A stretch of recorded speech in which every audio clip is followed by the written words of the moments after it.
여러분 안녕하세요. 함께하는 교회 나아가는 예배 오신 여러분 한 분 한 분을 수줍게 환영합니다. 잘하셨어요. 저 아가씨 노래 잘하죠? 네 집 딸인지 몰라도 잘해요. 사실은 제가 부르려 했어요.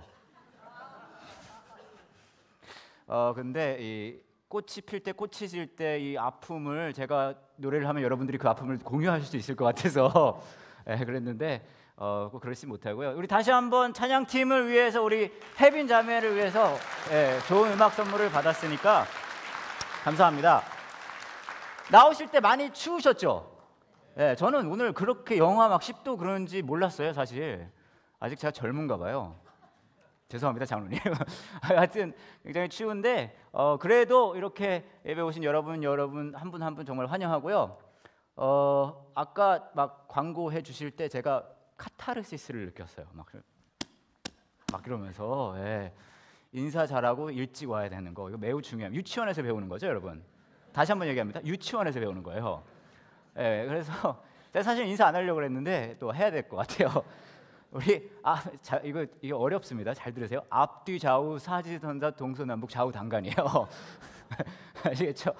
앞뒤 좌우 사지선다 동서, 한 16글자 정도 되는 건데, 이 시간에 앞뒤 좌우 사지선다 동서남북 좌우당간에 있는 분들께 이렇게 인사하겠습니다. 저는 당신을 예배 시간 10분 전에 만나길 원합니다. 아시겠죠? 자, 이를 악물고 확 깨물어주고 싶은 거 알아요? 이를 악물고 빨리, 적어도 3-4분에게 악수하면서 인사하겠습니다. 빨리 하세요.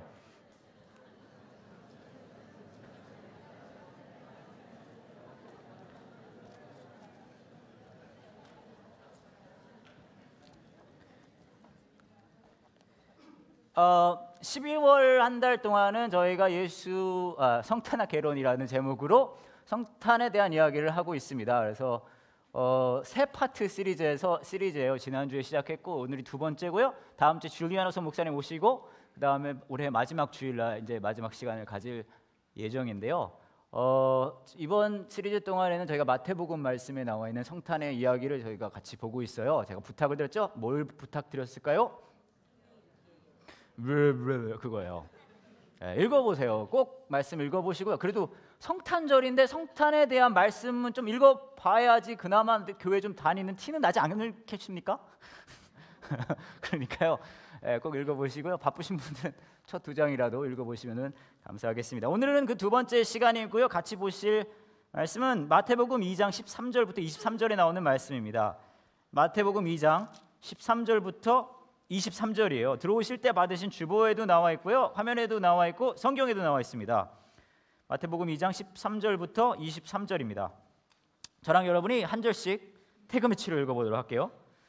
박사들이 떠난 뒤에 주의 천사가 요셉의 꿈에 나타나 말했습니다. 일어나라, 아기와 아기 엄마를 데리고 이집트로 도망가거라. 헤롯이 아기를 죽이려고 하니 내가 지시할 때까지 이집트에 머물러 있어라.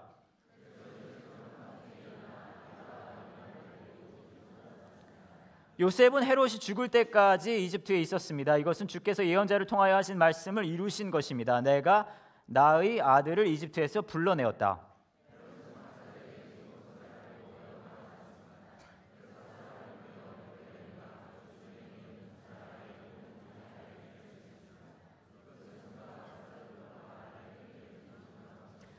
그래서 하나님께서 예언자 예레미야를 통해 말씀하신 것이 이루어졌습니다.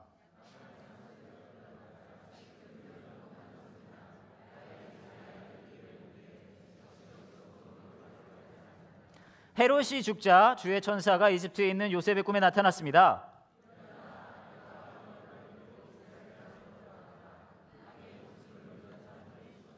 그래서 요셉은 아기와 아기 엄마를 데리고 이스라엘 땅으로 갔습니다.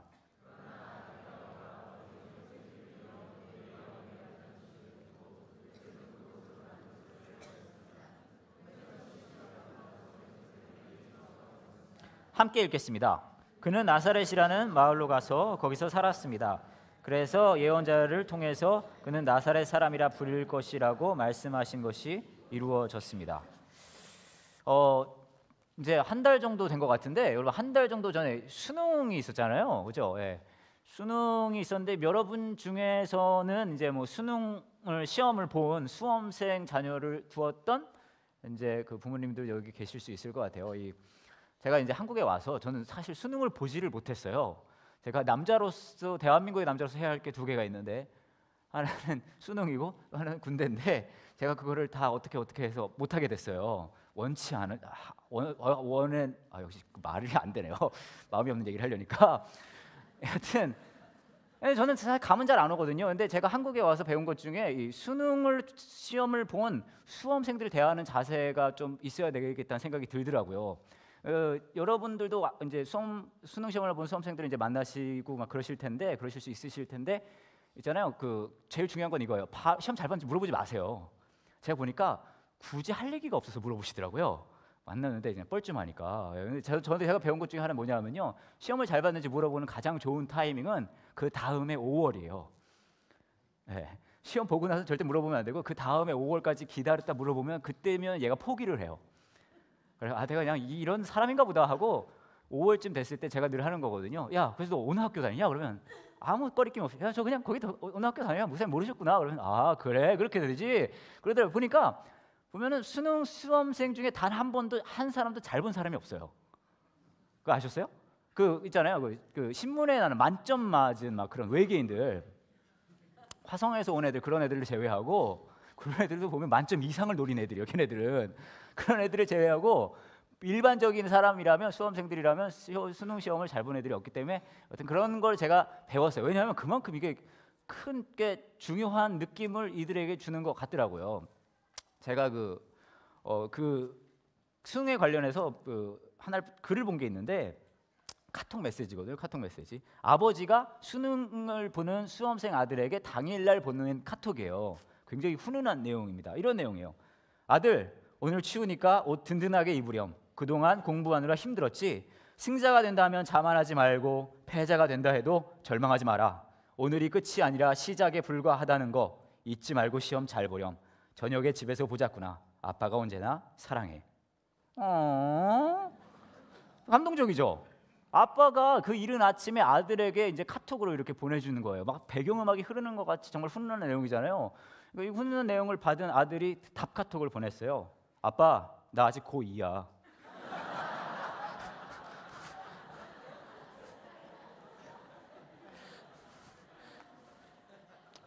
제 생각에 아빠가 잘못한 게 아니에요. 앞서가시는 분인 거죠. 앞서가. 혹시나 너무 늦어서 못 보낼까 봐 1년 전에 생각났을 때 딱 보내주는 그런 센스 있는 아빠신 것 같은데, 근데 되게 진짜 의미가 있나 봐요. 이게 굉장히 부담도 되고, 이 수험생들한테. 저는 그 수능 시험 보는 날 그 전주에 보리떡교회에 있었거든요. 근데 수험생 몇 명이 예배가 끝나고 나서 왔어요. 기도해 달라고. 그래서 제가 기도를 해줬거든요. 제가 사실 이렇게 기도를 해줬어요. 하나님이 선하신 하나님이시라면, 하나님이 정의로우신 하나님이시라면, 하나님이 공의로우신 하나님이시라면, 하나님이 전능하신 하나님이시라면 왜 이 수능을 가만히 내버려 두십니까? 진작에 이거 없애버렸어야 되는 거 아닙니까? 하나님께서 그렇게 훌륭하신 하나님이시고 나의 하나님이시라면 공부 좀 하게 해주셨어야죠. 왜 그렇게 제가 놀게 두셨습니까? 지금이야말로 하나님께서 기적을 베푸실 때입니다. 홍해를 가르셨던 모세의 기적이 일어났던 것처럼 제 수능에 봤을 때 정답들이 팍팍팍 떠올리게 하나님 이 아이들을 축복해 주세요. 제가 그렇게 기도했어요. 그때는 애들이요 막 아멘 아멘 막 눈물을 펑펑 흘리면서 아멘 아멘. 원래 교회 다니는 애들이 아닌데 그날 왔다 그러더라고요. 믿음이 가장 드러나는 순간이죠. 그런데 얼마나 잘 봤는지 모르겠으나 계속 교회 오고 있어요. 보리떡 교회. 5월에 물어보려고요. 얼마나 잘 봤는지. 근데 이게 꼭 아이들은, 이 친구들은 이제 수험생, 이제 수능이라는 게 굉장히 힘든 시험의 한 그거였잖아요. 부모님들도 사실 굉장히 어려웠을 수도 있고. 그런데 그 친구들에게는 그런 게 어려움이 있지만 저와 여러분에게도 뭐 여러분 사실 수능은 감이 없을 수도 있어요. 이렇게 제가 쫙 훑어보니까, 스캔을 한번 해보니까 여러분들 막 학력고사 세대, 아니면 뭐 장원급제 막 그런 거 세대, 약간 그런 느낌 나거든요, 사실은. 그래서 그때가 아닌 것 같아서 감이 안 오실 수 있겠지만 여러분의 삶 속에도 이런 모양이 아닌 다른 모양의 시험이라든지 고통 같은 게 사실은 있을 수 있잖아요. 그렇죠? 그런 것 같아요. 근데 이달에 저희가 이 성탄의 이야기를 하고 있는데, 지난주에는 제가 이제 예수님의 태어난 과정이 이 동정녀 마리아 막 잉태하고 막 그런 거 있잖아요.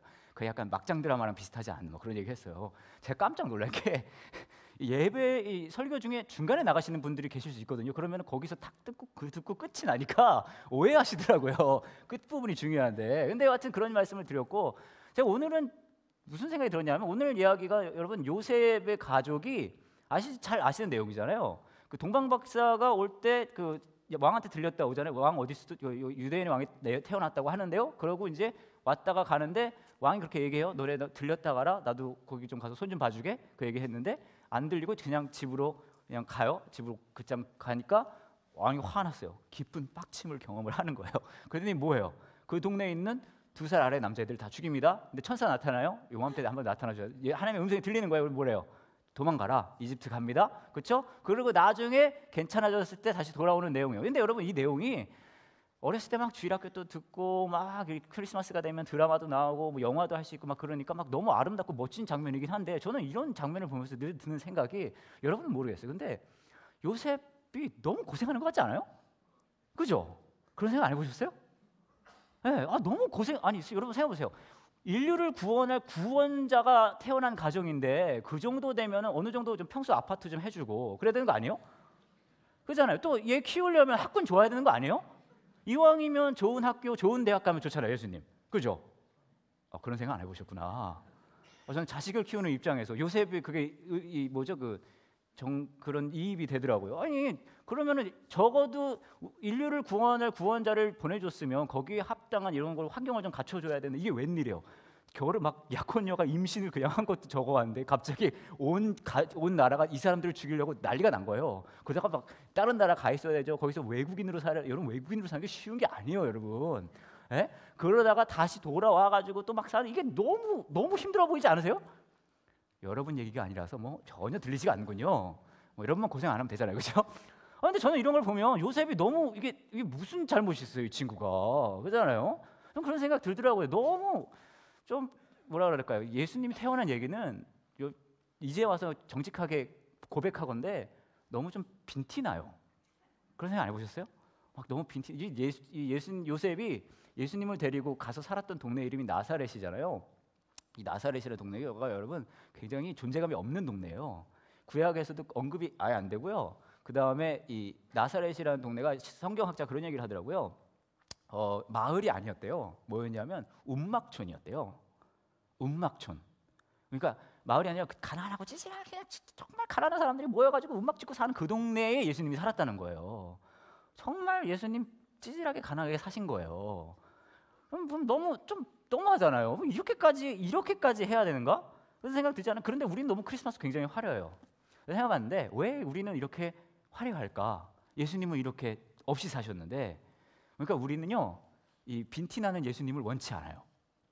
좀 있어 보이는 예수님을 원하지, 막 빈티나고 못 살고 막 너무 싫어요. 오늘 이 이야기에 나오는 이 나사렛이라는 동네에서 살 거다라는 이야기가 나오잖아요, 후반부에. 근데 그게 오늘 본문 말씀을 보시면 예언이 이루어진 거라고 얘기하거든요. 근데 그 예언이 어디서 나온 거냐면 이사야서 말씀이에요. 제가 그 부분 한번 읽어드릴게요. 이사야서 11장 1절에 나오는 내용입니다. 나사렛이라는 동네에서 살 거다가 이사야서 11장 1절에 나와요. 이새의 구루터기에서 한 싹이 나며 그의 뿌리에서 한 가지가 나와 열매를 맺을 것이다. 자, 나사렛이라는 말이 있어요, 없어요? 어려운 질문이 아닙니다. 본능적인 질문이에요. 이새의 구루터기에서 한 싹이 나며 그의 뿌리에서 한 가지가 나와 열매를 맺을 것이다. 나사렛이라는 말 있어요, 없어요? 없어요. 근데 나사렛이라는 말이 어디서 나오냐면요, 한 싹이 난다는 말이, 그 싹이란 말이 히브리 말로 나즈르름 이런 말이래요. 그래서 이제 그 이야기를 가져다가 나사렛에서 난다라는 이제 표현을 한 거예요. 근데 이 예언이 이루어지기 위해 그렇게 지질하게 못 사는 동네에 살아야 된다는 거예요, 예수님이. 근데 거기서 멈추는 게 아니라 그 예수님이 어떤 예수님인지를 여기서 보여줘요. 이렇게 얘기하고 있어요. 여호와의 영이 그에게 내릴 것이고 주의 영이 그에게 지혜와 총명과 분별력과 능력을 주시며 주를 알고 경외하게 하실 것이다. 그는 여호와를 경외하는 것을 즐거움으로 여길 것이고 겉모습만 보고 판단하지 않으며 사람들이 하는 말만 듣고 판결을 내리지 않을 것이다. 그는 가난한 사람들을 정직하게 재판하며 이 땅에 힘없는 사람들에게 공평한 판결을 내릴 것이다. 그는 사악한 사람들을 위해서 통치하며 자기 입김으로 그들을 멸할 것이다.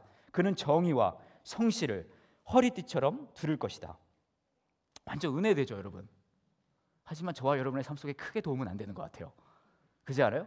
저와 여러분이 원하는 예수님은 뭔가 우리에게 도움이 되는 예수님을 원해요. 뭔가 경제 생활에도 좀 도움이 되고 내가 원하는 것들을 좀 찍찍하면 딱딱 들어주는 걸 원하는데, 빈티나는 예수님은 정의와 성실과 하나님을 경외하는 건 관심이 있는데 저와 여러분의 그 생활 환경이 조금 더 나아지는 것엔 굳이 관심이 없는 것 같아요. 그렇기 때문에 우리는요, 이런 예수님 별로 원하지 않아요. 우리는 좀 더 화려하고 괜찮은 예수님을 원합니다. 왜 이렇게 근데 예수님이 가난해했을까요? 왜? 좀 억울하지 않아요? 저와 여러분도 보면은 되게 막 없이 사는데 예수님까지 이렇게 가난하면 좀 빈티나잖아요. 그죠? 제가 얼마 전에 재미난 신문 기사를 하나 본 게 있어요. 이 축구를 좋아하시는 분들은 좋아하실 수도 있는 신문 기사인데 이런 기사였습니다. 깜놀하실 거예요 아마. 분명히 껌값이긴 한데 껌값이 아니다. 새 껌도 아니고 단물을 다 빼먹고 뱉은 껌인데 무려 39만 파운드, 한국 돈으로 6억 6천만 원에 팔렸다. 그 껌을 씹은 것으로 추정되는 사람이 세계 축구계의 명장 알렉스 퍼거슨 전 맨체스터 유나이티드 감독이기 때문이다. 메트로 등 일부 영국 언론은 21일 퍼거슨 감독이 맨유 감독 마지막 경기를 치르면서 씹고 뱉은 것으로 보이는 껌, 이 껌입니다. 이 껌이 경매 시장에서 39만 파운드에 팔렸다고 보도했다. 한국 돈으로 얼마라고요? 6억 6천만 원이요. 저 씹던 껌이 6억 6천만 원인 거예요. 팔렸다고 보도했다. 그 껌은 퍼거슨 감독이 2012-2013 시즌 잉글랜드 프리미어리그 최종전인 웨스트 브로미치전에서 씹다 버린 것으로 추정된다. 데일리 스타 등은 맨유 팬이라고 자신을 소개하는 한 팬이 온라인 경매 사이트 이베이에 그 껌을 경매품으로 내놨다고 전했다. 그 껌은 알렉스 퍼거슨의 마지막 껌이라는 문구와 맨유 감독 최종전을 치른 날짜가 새겨진 유리박스에 담겨 경매장에 나왔다. 이베이는 맨유 감독으로 1500경기를 치른 퍼거슨 감독이 마지막으로 씹은 껌으로 알려진 비공식 제품이라고 소개했다. 저 껌이요, 씹던 껌입니다. 저거 6억 6천만 원이에요. 여러분, 오늘 새삼스럽게 저와 여러분이 깨달을 수 있는 건 뭐냐 하면 여러분이 살고 있는 그 집 있잖아요, 씹던 껌보다 못해요. 오늘 저와 여러분이 새삼스럽게 깨달을 수 있는 건 뭐냐면 여러분이 타고 오신 차 있잖아요, 그 두세 대, 10대 합해도 씹던 껌보다 못해요. 참 여러분 보니까 없이 사시는 거예요. 왜 그러고 사세요? 씹던 껌보다도 못하게. 여러분 뭐 자식 교육비 막 등록금 비싸잖아요 요즘, 그죠? 씹던 껌보다도 안 되는 돈 가지고 왜 그렇게 걱정을 하세요? 여러분 저거 여러분이라면 6억 6천만 원 가지고 씹던 껌을 사시겠어요? 사실 분들이 계신가? 저걸 보고서는 제가 딱 떠오른 단어가 이 두 글자짜리 단어가 있었어요. 아마 여러분들 비슷하실 거예요. 뭐냐면 이거예요. 낭비. 그렇죠? 네, 저 껌을 사기 위해, 씹던 껌 사기 위해 6억 6천만 원을 돈을 낸다는 것 자체가 완전 낭비예요. 완전 낭비. 근데 여러분 정말 놀라운 사실은 뭔지 아세요? 저 말도 안 되는 일이 일어난 이유가 저와 여러분에게는 저 씹던 껌을 6억 6천만 원 주고 사는 게 낭비이지만 저것을 산 그 팬에게는, 알렉스 퍼거슨 감독을 좋아하는 그 팬에게는 6억 6천만 원 저것을 준 것이 두 글자로 하면 이거예요. 가치. 가치예요. 하나님이 이 땅에 사람의 몸으로 아기 예수의 모습으로 오셨을 때 왜 이렇게 찌질하고 가난하게 오셨어요 했어요. 여러분 예수님은요 평생 가난했어요. 왜요? 왜? 왠지 아세요? 예수님께서 이 땅에 오신 거, 이 땅에 사신 거, 저와 여러분을 위해 그렇게 죽어 가신 거, 그 자체가 하나님께는 이게 뭔지 아세요? 가치거든요. 가치. 자신의 모든 것을 내어놓으면서까지 저와 여러분에게 하나님에게는 가치 있었다는 거예요. 우리의 눈에는, 우리의 시선에게는 이거 뭐냐는 줄 아세요? 낭비예요, 낭비. 하지만 하나님 눈에는 이것이 가치였다는 거죠. 우리는 다 뭔가 이렇게 가치 있는 것을 위해 살아요. 여러분도 뭔가 가치 있는 것을 위해 이렇게 막 사실 거예요. 제 아내가 우리 교회 꿈꾸는 마을, 영유아부 꿈꾸는 마을의 교사예요, 교사. 제가 어느 날 이 거실을 산책하다가 배가 출출해서 먹을 게 있나 가가지고 부엌에 냉장고문을 탁 열어서 깜짝 놀랐어요. 여러분 그런 거 보신 적 있으신지 모르겠는데 이 야쿠르트 아시죠? 살색 모양의 조그만 음료 모르세요? 네, 하나 먹으면 맛있고 두 개 먹으면 좀 질리는, 모르세요? 하여튼 그런 음료가 있어요. 근데 깜짝 놀라요. 왜냐하면 냉장고를 탁 열었는데 야쿠르트 산성이 쌓여져 있는 거예요. 한 8, 90개, 한 100개 가까운 게 이 냉장고를 가득 채우고 있었어요, 야쿠르트가. 그래서 제가 깜짝 놀라요. 이게 도대체 뭘까? 제 아내한테 물어봤어요. 뭐 그랬어요. 제 아내가 그러는 거예요. 그때가 한 목요일 금요일 정도 됐는데 일요일 날 이 꿈꾸는 마을 아이들에게 줄 간식을 사다 놓은 거래요. 그래서 잔뜩 사다 놓은 거예요. 그래가지고 그랬구나. 그래서 제가 알고 냉장고 문을 닫았어요. 제가 먹을 건 없더라고요. 여하튼 그랬는데 그러고 나서 일요일 저녁이 돼서 이제 홍대 가까운 교회 갔다가 왔거든요. 한 밤 11시 정도 됐었어요. 그래서 또 출출해가지고 냉장고 문을 탁 열었는데 깜짝 놀랐어요. 왠지 아세요? 여러분 그런 거 보신 적이 있으신지 모르겠는데 야쿠르트라고요. 요만한 병에 있는 살색 음료인데요. 하나를 먹으면 그럼 보신 적이 있을지 모르겠지만 야쿠르트 산성이 있는 거예요. 한 7, 8, 한 90개, 한 100개 정도 되는 게 냉장고에 가득 차 있는 거예요. 자, 여기서 뭐가 잘못됐을까요? 네, 그대로 있었어요. 그게 이게 왜 아직 그대로 있지? 그 생각이 들어가지고 제 아내한테 물어봐요. 아니 뭐? 제 아내가 그러더라고요. 잊어먹고 안 가져갔대요. 냉장고에 야쿠르트를 가득 넣어놓은 다음에 잊어버리고 그거를 꿈꾸는 마을에 안 가져왔다는 거예요. 그래서 그럼 어떻게 했냐고. 애들 간식 필요한데 이 근처에 편의점을 다 털었대요. 그래서 한동안 야쿠르트 절판 상태가 요 주위에는 있었어요. 그래가지고 이제 그러냐 이제 그랬거든요. 근데 그게 끝이 아니에요. 문제가 생겼어요. 뭐죠? 저희 가족이 이제 야쿠르트 100개를 먹어야 되는 거예요. 야쿠르트 100개를 저희 4인 가족인데 저희 4인 가족이 야쿠르트 100개를 유통기한이 또 굉장히 가까웠어요. 왜냐하면 싸게 많이 살 수 있다고 제 아내가 좀 수명이 짧은 아이들을 갖다 놨더라고요. 그래가지고 그거를 저희가 화요일까지 다 먹어야 되는데 주어진 날이 한 2박 3일 정도 됐는데 2박 3일 동안 저희 집에서는 야쿠르트 대축제가 벌어진 거예요. 아침에 일어나면 야쿠르트 3병 마시고요. 아침 먹고 야쿠르트 3병 마시고요. 점심 먹고 야쿠르트 3병 마시고요. 손님 오면 야쿠르트 내고 야쿠르트 얼려 먹고 데펴 먹고 그다음에 날로 먹고 막 회쳐 먹고 야쿠르트 계속 야쿠르트 먹어요. 계속 야쿠르트. 그래서 결국은 저희 4식구가 다 먹었어요. 대단하죠? 네, 저희는 오래 살 거예요. 근데 정말 웃긴 건 뭐냐면요. 우리 가족이 이렇게 야쿠르트를 3일 동안 100여 개를 막 먹고 났더니 온 집안에 야쿠르트 냄새가 나는 거예요. 우리 막 이제 애들 유치원 가고 그럴 때 안아주면 야쿠르트 냄새 나고 막 아빠가 얘기할 때 야쿠르트에서 냄새 나막 그런 얘기하죠. 저랑 제 아내가 또 스킨십을 할 때마다 야쿠르트 냄새 나죠. 이건 뭐 야쿠르트. 제가 그 3일 동안은요 야쿠르트 하나만큼은 저희 집이 하나 끓일 게 없었어요. 다시 말하면 그 3일 동안 저희 집은 야쿠르트로 매우 부유했어요. 야쿠르트 부자. 빌 게이츠 부럽지 않았어요. 근데 여러분 잘 들으세요. 저와 여러분은요 가난하지 않아요. 한 번 더 얘기합니다. 저와 여러분은요 가난하지 않아요. 우린 다 부유해요. 무언가 어떤 걸로 부유해요. 우리가 그때 야쿠르트로 부유했던 것처럼 여러분도 뭔가로 부유해요. 어떤 사람은 불평불만으로 부유해요. 어떤 사람은 잔소리로 부유해요. 잔소리로 부유해요. 어떤 사람은 담배로 부유해요. 어떤 사람은 술로 부유해요. 어떤 사람은 스트레스로 부유해요. 어떤 사람은 고민으로 부유해요. 우린 다 부유해요. 완전 신나죠? 여러분 부자 되세요.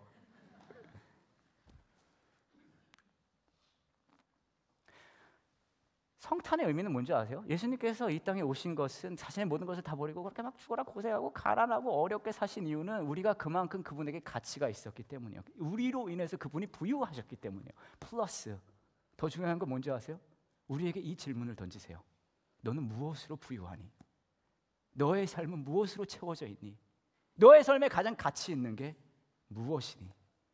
성탄이 저와 여러분에게 주어야 하는 그 질문은 뭐냐면 우리 삶이 진정 무엇으로 부유한가이거든요. 여러분의 삶은 무엇으로 부유하십니까? 이 질문에 대해 답을 주는 성경의 구절이 있어요.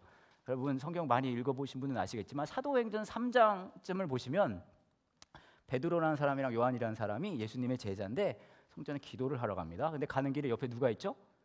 태어날 때부터 걷지 못하는 분이 이 구걸 행위를 하고 계셔요. 그러다가 이 두 사람이 지나가니까 성경엔 그렇게 얘기해요. 기대하는 눈으로 쳐다보고 있었대요. 이런 눈이었을 것 같아요.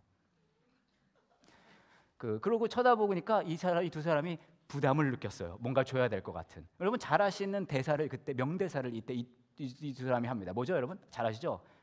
네, 내게 흥가움은 내게 없으나 내게 있는 거 내게 주니 하고 시작되는 명대사예요. 여러분 근데 이게 은혜가 되세요? 어떤 분들이 이거 큰거 내가 너무 은혜 근데 저는 사실 이게 별로 은혜가 되지 않아요.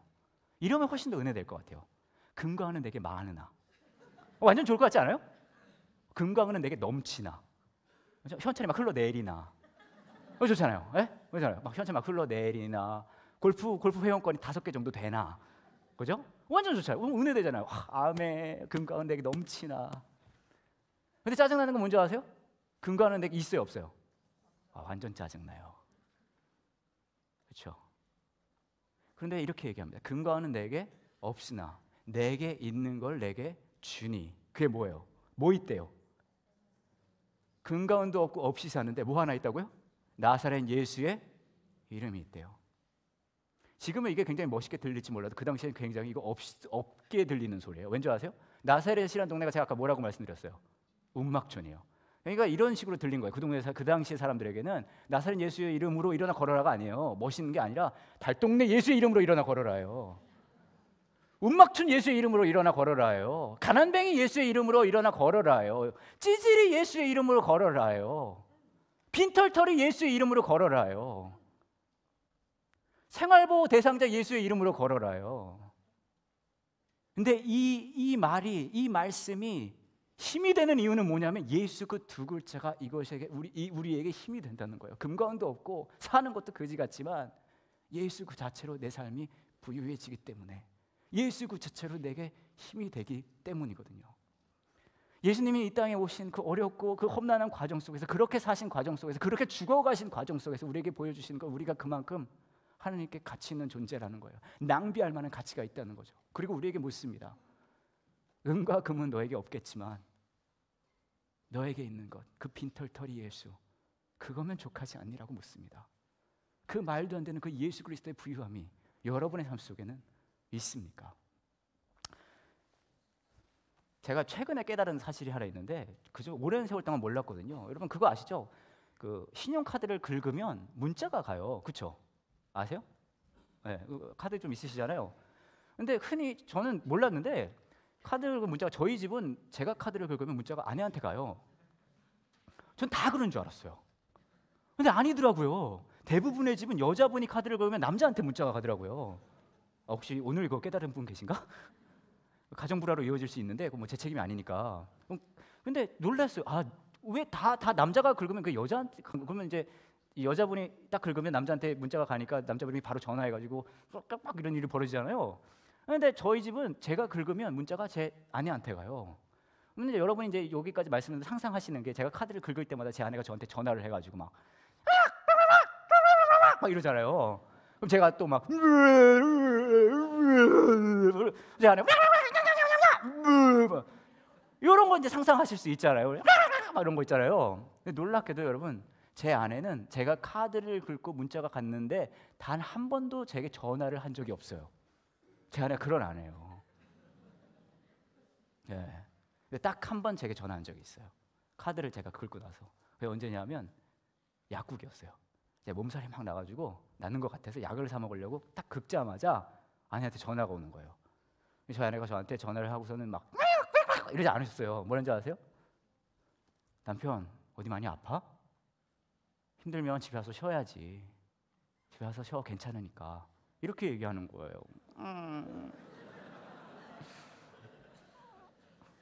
제가 아직은 쓸모 있나 봐요.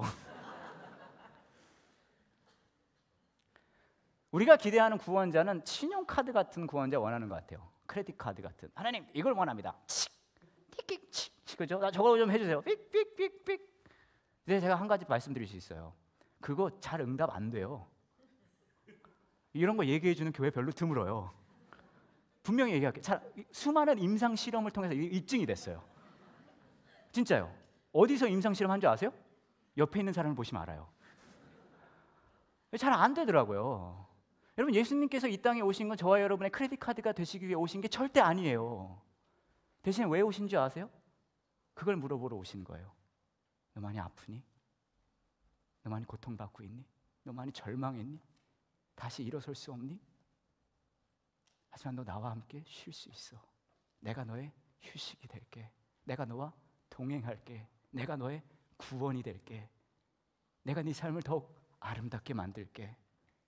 내가 네 삶의 최고의 가치가 될게. 왜냐하면 네가 나에게 최고의 가치니까.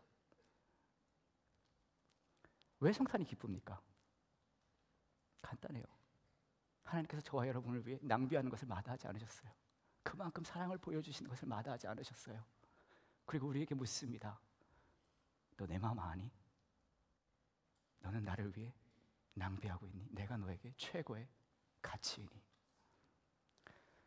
아까 혜빈 자매가 부른 노래 있잖아요. 친구야 너는 아니란 노래인데 이게 찬양곡이 아니에요. 아세요 이 노래? 혹시 아시는 분 계세요? 없으시군요. 노래도 좀 듣고 하세요. 예. 일상생활에 좋아요. 부활이라는 밴드가 부른 노래예요. 이혜인 수녀가 곡을 썼대요. 가사를. 아까 들으셨지만 제가 한번 읽어드릴게요. 꽃이 필 때 꽃이 질 때 사실은 참 아픈 거래. 나무가 꽃을 피우고 열매를 달아줄 때 사실은 참 아픈 거래. 친구야 봄비처럼 아파도 웃으면서 너에게 가고픈 내 맘 아니. 향기 속에 숨겨진 내 눈물이 한 송이 꽃이 되는 걸 너는 아니. 우리 눈에 다 보이진 않지만 우리 귀에 다 들리진 않지만 이 세상에 아픈 것들이 너무 많다고. 아름답기 위해선 눈물이 필요하다고. 저와 여러분이 아는 예수님은 우리가 기념하는 크리스마스처럼 화려하게 오시지 않으셨어요. 고통받고 환영받지 못하면서 가난하게 오셨습니다. 그리고 우리에게 말씀하세요. 너에게 오는 것 자체가 나에겐 기쁨이었다고 하세요. 여러분의 삶 속에, 여러분의 삶 속에, 여러분의 삶 속에, 여러분의 마음 속에 오시는 것 자체가 기쁨이었다고 말씀하세요. 그리고 우리에게 그분과 동행하는 것이 최고의 가치, 최고의 기쁨이길 원한다고 하십니다. 이 말도 안 되는 부르심의 사랑에 반응할 수 있는 저와 여러분이 되기를 원합니다. 이 시간 함께 같이 기도하겠습니다. 이 시간 함께 같이 기도하실 때 여러분의 삶 속에 여러분이 겪고 있는 여러 가지 어려움과 고통이 있을 수 있을 것 같아요. 다른 사람에게 이야기하진 못해도 그게 관계의 어려움이든 재정적인 어려움이든 환경의 어려움이든 과거에 받은 상처의 어려움이든 여러분의 마음을 무겁게 하고 어렵게 하는 그런 삶의 부분들이 모습들이 있을 수 있을 것 같습니다. 이 시간에 같이 기도하실 때 지금으로부터 2000년 전에 이 땅에 오신 우리의 구원자 예수 그리스도께서도 고통 중에 오셨다는 것을 기억하셨으면 좋겠어요. 화려하고 아름답게 오시지 않으셨습니다. 고통받으면서 환영받지 못하시면서 쫓기시면서 목숨의 위험을 당하시면서 이 땅에 오셨습니다. 그리고 우리에게 말씀하십니다. 우리의 고통과 절망을 아신다고 하세요. 여러분의 고통과 절망을 아신다고 하세요. 여러분이 겪고 있는 그 아픔을, 그 눈물을 아신다고 하십니다. 그리고 우리 삶에 동행하신다고 말씀하십니다.